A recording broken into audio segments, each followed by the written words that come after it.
I think the first thing I've always said to couples, I think there's so much information out there that I'm always conscious that clinics themselves will present their data in a way that makes them look favourable. That's common sense, isn't it? So in terms of where I've directed patients when they're researching, I think the first port of call in the UK is I always tell them to go onto the HFEA website, because that's independent. They inspect every clinic in the country. If clinics are not following the rules, that's made public knowledge. The data on their website, I think, is cleaner than any individual clinic's data, because they're not interested in putting forward one over another. So I think that's the best initial start point to go into the data that's available.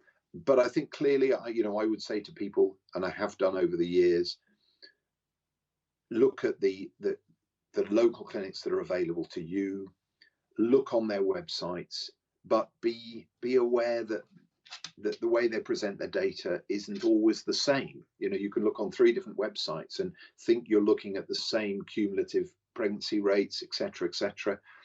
It's very easy to present those statistics in ways that makes one look better than the other. I think the problem is it's very unlikely that their GP, wherever they are, is going to be able to advise them in terms of where the better outcomes are from. The GPs may have experience of previous patients who've been there, who can feed back that satisfaction that patients, whether they've been happy or unhappy or whatever, but I don't think that necessarily relates to how well the clinic is operating.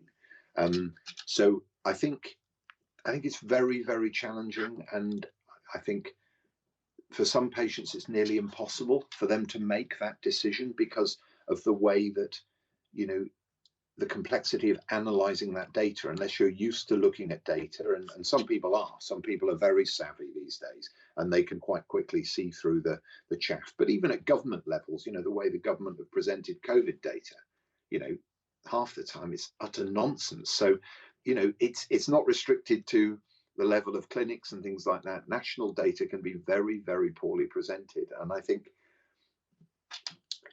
the challenge is getting information that you can rely on. I think I've always said to people, and where I've worked as a GP, within a relatively short distance, you can drop south to Nottingham, across to Sheffield, up to Leeds, 3 very big centres. And I've always said to patients, have a look, but if they're having to go privately, get a bottom line figure. Make sure you understand whether they're going to, encourage you to have extras, to have add-ons which actually have no scientific validity. Look on the HFEA website. There is a traffic light system. If the add-on is a red, don't do it. Don't waste your money. Have another go at the treatment rather than paying for X, Y, or Z. So, but again, I suppose that's different for me. I'm aware of that. I think my worry is in most places around the UK, when someone goes and asks those questions of their GP, they're probably going to say, I've no idea. I've absolutely no idea. And that's probably just the simple truth of it. So I think, I always say when I'm talking to groups of GPs, that same thing. Look, if you're not sure and you want to understand a bit more about infertility, go on the HFEA. And the other thing I do increasingly recommend, the BFS has got a lot of very, very good, again, it's not going to direct you to one clinic or another, but in terms of information for patients who want to understand about the types of treatment that are available, I think it's those nationally accredited websites. HFEA is the inspection authority, RCOG, who have a lot of very useful stuff on infertility, and British Fertility Society, which is not looking to promote anybody over anything else. It's looking at responsible evidence-based practice. But I think for the individual patient, it's a massive challenge. And last week in Manchester, in the same afternoon, I had one lady who had flown down from Aberdeen to Manchester to have her embryos put back. Had previously had NHS treatment in Edinburgh, I think. And another lady had driven from virtually the Isle of Skye 6.5 hours to have her embryos replaced with us in the afternoon. So that kind of illustrates to me that, and again, both of those ladies had chosen, clearly horrendously unsatisfactory from a geographical point of view, but they'd chosen to come for varied reasons, often related to previous dissatisfaction.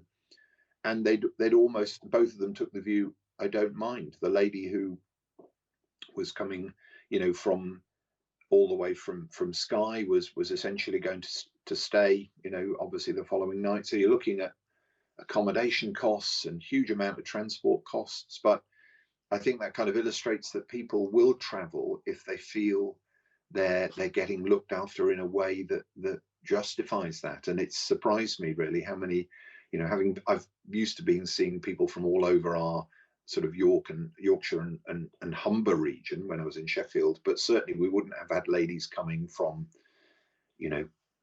hours and hours away. I mean, that's just not something I recognise. But I think it just illustrates just how difficult it can be and the lengths that ladies will go to end up in the clinic that they're comfortable with, that they feel perhaps listens to them, or perhaps offers treatment options which aren't widely available. But I think in terms of trying to get an idea, as I say, I would stick to those independent websites, the three that I've mentioned. And in terms of stepping off into the internet, use links from within those websites rather than Dr. Google, because I think that just, it causes so much wasted effort and energy and complexity and confusion, really. So try and stick with the relatively unbiased, internet sort of access points, really.